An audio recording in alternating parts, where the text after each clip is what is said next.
네, 다음은 이제 많은 학부모님들께서 궁금해하시는 수업 내용과 진도에 관해서 말씀드리려고 합니다. 그래서 저희 반 같은 경우에는 커리큘럼이 1년 과정입니다. 예, 저희는 1년 과정이고 그 다음에 이제 1년 동안 이제 중등과학에서 조금 어렵다고 불릴 수 있는 물리 파트와 화학 파트를 조금 더 이제 심도 있게 나간다라고 생각을 해주시면 되세요. 그래서 물론 이제 저한테 1년 동안 중학교 1학년 때 듣고 넘어온 친구들도 있지만 이제 대부분의 학생들 같은 경우에는 이제 과학학원에서 처음 등록을 하는 경우가 조금 많은 편이라고 전 생각이 들어요. 그래서 이제 어머님들께서 좀 걱정을 하시는데 저희 아이가 이제 과학을 잘 못하는데 이 심화반을 따라갈 수 있을까라고 많이 걱정을 하시더라고요.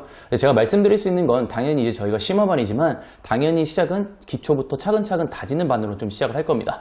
그래서 일단 아이가 먼저 과학에 대해서 흥미를 붙인 다음 어느 정도 기초공사가 잘 되어 있다면 그때부터 이제 심화 과정을 필요에 따라서 좀 나간다. 이렇게 생각을 해주시면 될 것 같으세요. 그래서 너무 과학이 안 돼 있더라고 하더라도 제가 일단 맨 처음부터 진행을 할 거기 때문에 너무 큰 걱정은 안 하셔도 되실 것 같습니다. 네, 저희가 이제 정규 수업을 하는 와중에 이제 중학교 2학년 같은 경우에는 이제 시험을 봅니다. 그래서 이제 뭐 1학기 같은 경우에 뭐 중간고사, 기말고사, 2학기도 중간고사, 기말고사 이렇게 나갈 수가 있는데요. 시험 대비 기간이 오면 저희가 이제 하던 정규 수업 물리하고 화학을 조금 멈추고요. 그 다음 이제 내신 대비 기간으로 전환된다. 이렇게 알아주시면 됩니다.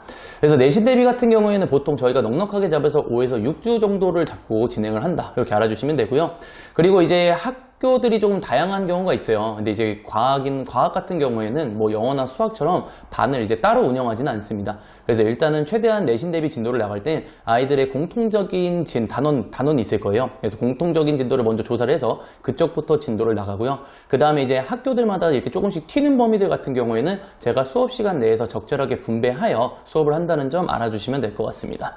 그래서 웬만하면 많이 튀는 학교라도 제가 이제 만약에 너무 많이 튀게 되면 평일에 이제 따로 불러서 수업을 진행하니까 못 막는 내신 대비 단원은 없다고 좀 생각을 해주시면 되실 것 같습니다. 그래서 안심하셔도 되세요.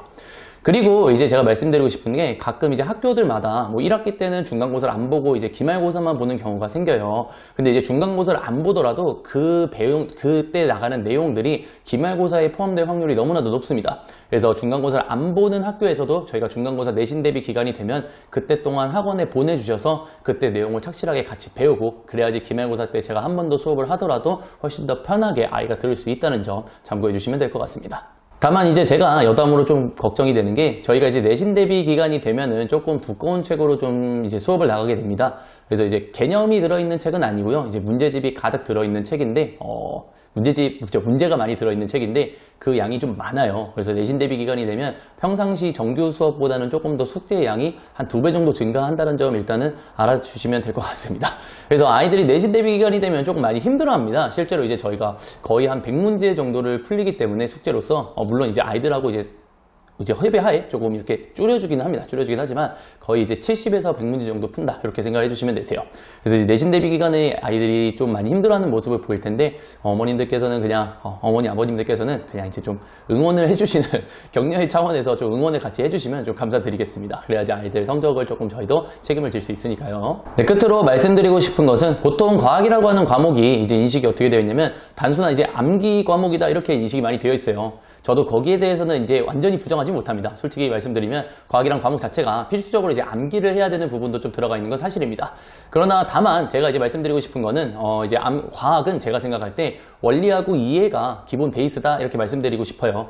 그래서 이제 아이들에게 수업을 할 때는 이제 단순한 결과값만 노동적으로 외우는 것이 아니라 이제 조금 나쁜 말로 단순 노가다라고 얘기를 하죠. 그래서 그런 식으로 이제 암기만 달달달 시키는 것이 아니라 본인들이 이제 이해를 해서 내가 이렇게 돼서 이런 결과값이 나왔다면 조금 다르게 생각하면 다른 결과값도 우리가 추론할 수 있지 않을까 그런 식으로 생각하는 힘을 길러주는 수업을 한다 이렇게 말씀드리고 싶어요. 그래서 고기를 잡아주는 선생님보다는 고기를 이제 잡는 법을 알려주는 강사로서 최선을 다하겠습니다. 네, 아이들이 저희 네오젠 학원에 올 때 과학이라는 건 참 따분한 과목이야 이런 식으로 생각이 드는 게 아니라 긍정적으로 이제 과학이란 과목은 참 재밌어 학원에 매주 나오는 게 즐거워 라는 생각이 들게끔 그런 수업으로 보답드리겠습니다. 네, 이상으로서 이제 동영상 가정통신문으로 드리는 내용은 여기까지입니다.